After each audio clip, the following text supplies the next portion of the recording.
Salam alaikum, Azul Fillaoun et bonjour. Aujourd'hui, on va aborder un thème linguistique sur la différence entre l'arabe et l'amazigh.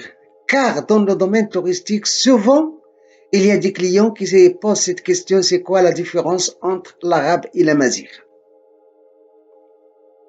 Parce que pour pas mal d'eux, le Maroc fait partie du monde arabe, alors c'est quoi le tamazigh, ce qu'ils appellent parfois le berbère? La différence, c'est quoi la différence alors? Bien évidemment, il s'agit de la différence entre l'arabe et l'amazigh comme langue. Car on ne peut pas faire la différence entre un arabe et un amazigh comme personne. Il y a un métissage, certes. Il y a des amazighs. Il y a des arabes, ou on peut dire des arabophones, ou des amazigophones. L'essentiel, c'est pas notre thème aujourd'hui. Aujourd'hui, on veut parler tout simplement de la différence entre l'arabe et l'amazigh comme langue, car la différence entre un Marocain d'origine arabe et un Marocain d'origine amazigh, c'est très difficile à faire. On peut faire la différence entre un Marocain qui vit dans les régions boréales, un Marocain qui vit et un Marocain qui vit dans des régions arides ou semi-arides, sahariennes ou dans la montagne. Les conditions de vie ne sont pas les mêmes. Ces conditions-là, avec le climat, la nourriture, etc., peuvent conditionner l'aspect physique des gens. On peut trouver deux Marocains qui se ressemblent dans une ville quelconque et on trouve que l'un d'eux revendique l'origine arabe et l'autre revendique l'origine amazigh. On peut même trouver des Marocains qui ont la même apparenté, lointain, mais qui revendiquent deux origines différentes. Alors, comme j'ai dit, c'est pas notre thème aujourd'hui. Aujourd'hui, on va le consacrer à la différence entre l'arabe et l'amazigh, mais la différence entre les langues, ça veut dire linguistique. On sait que l'arabe est une langue sémitique d'origine d'Arabie. L'amazigh est une langue kamitique d'origine du Nord d'Afrique. Et ils appartiennent toutes les deux à la même famille linguistique kamitico-sémitique. Mais ça ne veut pas dire, ça ne veut pas dire qu'ils se ressemblent. On va faire une excursion linguistique pour faire la différence ou pour découvrir cette différence-là. Commençons tout d'abord par l'aspect morphologique et on va commencer par l'alphabet. L'alphabet arabe est composé de 28 lettres, toutes consonnes. Et pour les voyelles, on ajoute 3 signes diacritiques au-dessous ou au-dessus de la lettre. Ils sont 3. A, I, O. Alors, il n'y a pas de différence entre I et E. O et OU. Ça veut dire qu'il n'y a pas de relation distinctive quand on utilise dans un mot la lettre ou bien la voyelle I, O, E. O, O, O, ça ne change pas de sens. Alors, il n'y a que 3 voyelles. L'amazigh, par contre, se compose de 33 lettres avec 4 voyelles. A, I, E et O. 4 voyelles. Alors voilà, il y a cette différence de l'alphabet. On passe à la deuxième différence. C'est que l'arabe s'écrit de droite à gauche. L'amazigh s'écrit de gauche à droite. Et ça, c'est pas l'unique différence dans l'écriture, mais aussi au point de vue écriture, on sait que l'arabe s'écrit avec des lettres attachées l'une à l'autre, comme quand on écrit en langue européenne en lettres minuscules. Mais pour l'amazigh, tout à fait le contraire. Elle s'écrit en lettres ou bien caractères séparés l'une de l'autre.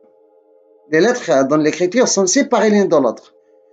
Comme quand on écrit en langue européenne en lettres majuscules. Et ça permet d'écrire l'amazigh aussi du haut en bas. Alors ça s'écrit de gauche à droite officiellement, mais on peut l'écrire aussi du haut en bas, car ça s'écrit en lettres séparées l'une de l'autre. Voilà, autre l'aspect morphologique, si on va chercher aussi dans les mots, on sait que les articles sont différents de l'amazigh à l'arabe, mais on va passer à l'aspect syntaxique. Et quand on dit la syntaxe, on sait que c'est la syntaxe qui détermine une langue, pas le lexique. Ainsi, l'arabe est une langue synthétique. L'amazigh est une langue analytique. En arabe, il y a souvent des phrases nominales. On n'a pas toujours besoin des verbes. Et surtout le verbe être, ça n'existe pas. En amazigh, il faut le verbe pour construire une phrase. En arabe, on n'a pas toujours besoin des prépositions. Tandis qu'en amazigh, il faut les prépositions. Ainsi, on va donner quelques exemples. Voilà, pour dire par exemple que Ahmed est gentil, on va dire Ahmed gentil, Ahmed zarif. Et pour dire le livre de Ahmed, on n'a pas besoin de la préposition de, on va dire livre Ahmed, Kitabu Ahmed. En amazigh, il faut cette préposition. On dit Adlis na Ahmed, une préposition qui diffère d'une région à l'autre. L'essentiel, c'est que ça existe. Alors, syntaxiquement, elles sont différentes. Et quand on dit que la syntaxe et la morphologie, ou dans la morphologie et la syntaxe, les deux langues sont différentes, automatiquement, la sémantique aussi est différente. Car ce qui compte dans une langue, c'est la syntaxe, pas le lexique. On peut utiliser des mots d'une langue et utiliser et construire les phrases en syntaxe d'une autre langue, ça ne va pas donner de sens. Ça va, au contraire, donner une autre langue. Oui, pourquoi pas? Parce que si on utilise les mots d'une langue, mais pas la syntaxe de la même langue, ça va rien donner dans la langue concernée.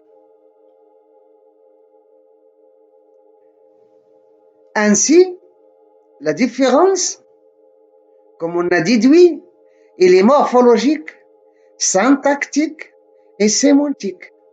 Ça veut dire qu'il y a une différence de forme, de fonction et de signification. Ce qui veut dire que c'est une différence totale. Mais en même temps, ils appartiennent à la même famille linguistique qu'amitico-sémitique. Et ces deux langues-là, ils vont se rencontrer au Maroc dans l'arabe dialectal qu'on appelle Darija. Et Darija, c'est quoi et comment il a été formé? Et il tend vers l'amazigh ou vers l'arabe.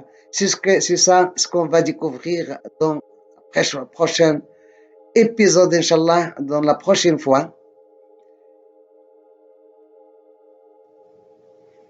Mais avant de se quitter, on doit savoir que l'amazigh, c'est vrai qu'il y a l'IRCAM qui travaille sur la standardisation des différents dialectes amazighs pour en faire qu'un seul, mais il y a toujours des dialectes dans chaque région, on parle un dialecte amazigh, mais l'arabe classique, c'est très rare, voire impossible parfois de trouver des Marocains qui parlent en arabe classique.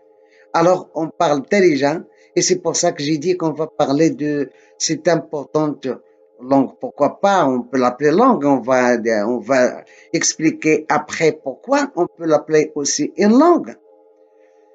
Mais c'est très facile aussi si on trouve par exemple des Marocains qui parlent arabe classique, de savoir s'ils parlent arabe classique ou s'ils parlent un dialecte amazigh. C'est à partir du son, le son. Quand c'est très guttural, c'est de l'arabe classique. Quand c'est moins guttural, ou quand c'est pas du tout guttural, c'est un dialecte des dialectes amazigh.